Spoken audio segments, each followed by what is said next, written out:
Bonjour et bienvenue. Dans cette vidéo, on essaiera de parler des attaques sur le routeur. C'est un point qui est extrêmement important et qui est susceptible de faire tomber tout le réseau. C'est pour moi, disons, le talon d'Achille des réseaux sans fil. Donc c'est un point qui est parfois pas très favorisé lors des tests de pénétration, mais c'est un point extrêmement intéressant et qui peut, comme je viens de le citer, faire tomber tout le réseau. Donc c'est ce qu'on va essayer de découvrir. Donc rapidement, comment pouvoir détecter, explorer des attaques sur les routeurs, etc. Donc sans plus tarder, le plan de la présentation est le suivant. Nous allons commencer par une petite introduction. Suivra là, on essaiera d'instaurer aussi bien une attaque, donc on essaiera de voir rapidement à quoi ça ressemble au niveau des mots de passe par défaut sur les routeurs, mais aussi on va essayer de craquer en utilisant Hydra, en utilisant une word list, donc du brute force, mais aussi on va voir quelques exploits concernant les routeurs. Donc les mots de passe par défaut, c'est principalement ce qu'on va essayer de voir, mais pas que. Donc on va aussi voir du brute force. C'est un point qui n'est pas négligé, qui est malheureusement très présent, et pas que pour les routeurs. Donc je vous rappelle ce qu'on a pu découvrir ensemble au niveau de Shodan. Donc au début, au niveau de la formation sur le hacking niveau avancé. Donc en disant que c'est la base pyramidale de l'infrastructure, donc si ça tombe, c'est tout le réseau qui s'écroule en effet domino. Donc même changer, donc le mot de passe par défaut est changé, vous pouvez utiliser des attaques par dictionnaire.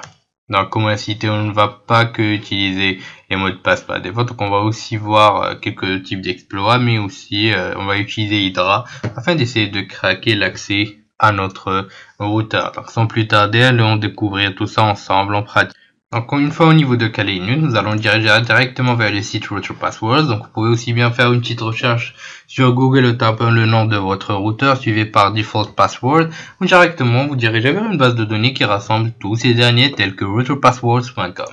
On va essayer de choisir par exemple un petit exemple, donc TP-Link qui est un des plus utilisés dans le monde, ou Tenda. Donc on va prendre Tenda par exemple et on va cliquer sur Find Password.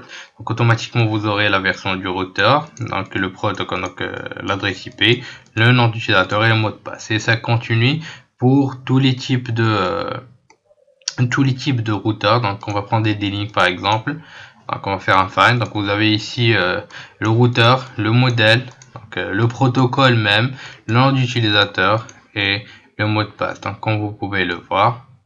Donc vous pouvez parfois vous dire ouais, c'est pas très important, c'est pas très intéressant, mais je vous le dis, donc d'un point de vue pratique, j'ai expérimenté ça lors de mes tests de pénétration et vraiment ça existe beaucoup dans des routeurs Cisco, dans même des machines qui sont assez performantes. Donc vous avez des gens qui laissent des mots de passe par défaut. Donc j'ai surtout trouvé ça dans tout ce qui concerne les routeurs. Donc Cisco, donc c'est rare que les gens pensent à changer le mot de passe dans les cafés, etc. Donc imaginez ce que vous pouvez faire si vous avez accès au routeur. Vous pouvez juste modifier l'adresse DNS utilisée et voilà, vous avez tout le réseau à votre merci, etc. Donc c'est vraiment infini ce que vous pouvez faire. Vous pouvez aussi, si vous n'avez pas trouvé le mot de passe par défaut, utiliser du brute force tout simplement. Donc on a utilisé Hydra en utilisant un mot de passe par défaut qui est admin, un nom d'utilisateur par défaut qui est admin. Donc on a juste chargé une word list, donc on a utilisé celle de Nmap et on a spécifié qu'on va récupérer la passe donc par défaut, donc en utilisant l'HTTP GET du 192.168.1.1. Donc on va essayer d'utiliser toutes les combinaisons. Donc on a trouvé le mot de passe par défaut dans ce cas, qui est le login admin. Sachant que vous pouvez effectuer, comme on a pu le découvrir dans le hacking sécurité niveau avancé, utiliser Hydra pour différents protocoles tels que Telnet, SSH, etc. Et bien sûr, cela ne s'arrête pas là, donc ça va plus loin, comme pour les applications desktop, les applications web, etc. Il y a des vulnérabilités, aussi donc des exploits au niveau des routeurs. Donc on a une petite référence qui est RouterPound, donc vous avez une petite base de données des différents exploits présents sur les routeurs, donc comme vous pouvez le constater. Alors parfois ça peut être des modules au niveau de Metasploit, automatiquement vous pouvez les intégrer ou faire simplement une mise à jour, etc. Donc vous avez parfois des CSRF donc pour changer les DNS, donc on va essayer de voir cette dernière. Donc c'est automatisé même donc pour l'utilisation des exploits, comme vous pouvez le voir, vous avez qu'à changer l'adresse DNS que vous pouvez utiliser, automatiquement lui il va se charger de l'exploitation au niveau du routeur. Donc vous avez même pas vous allez même pas faire l'effort de voir donc l'exploit, donc de l'exécuter. Donc vous aurez juste à cliquer sur par exemple au niveau de l'exploit par exemple, et de taper par exemple, encore une fois c'est une corruption de DNS, donc c'est extrêmement intéressant. Donc vous pouvez juste spécifier aussi l'adresse IP, donc c'est du remote, donc ça reste extrêmement dangereux, donc comme vous pouvez le constater. Donc vous avez aussi quelques générateurs, donc comme vous pouvez voir, aussi bien au niveau des clés, donc les clés Wi-Fi utilisées, etc. Donc les clés de backdoor, donc parfois on a quelques backdoors qui sont directement intégrés, donc parfois on a aussi tout ce qui concerne les backups. Donc vous pouvez aussi télécharger tout ce que vous voulez au niveau du routeur. Donc cela s'exploitera automatiquement, donc vous pouvez le voir. Donc ici on a des vulnérabilités orientées WPS, etc.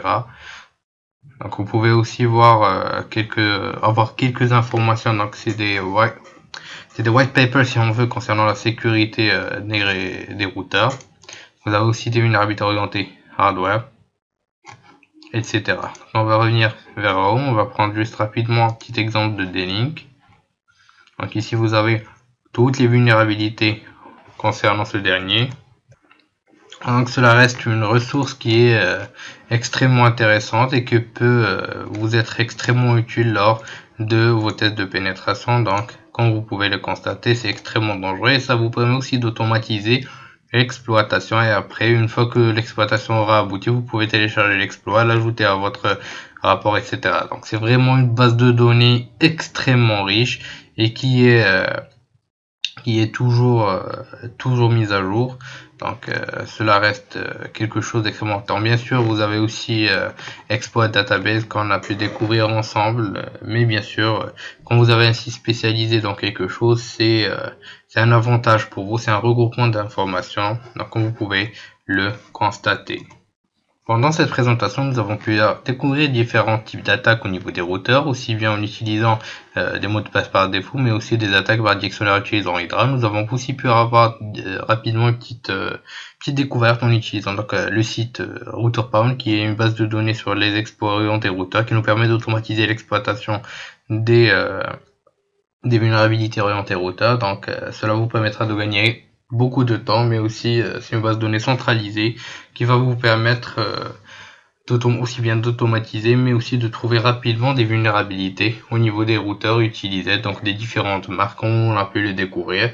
Donc bien sûr, nous aurons plus tard la chance de découvrir comment on va pouvoir rechercher des failles au niveau des routeurs, donc au niveau des interfaces, etc.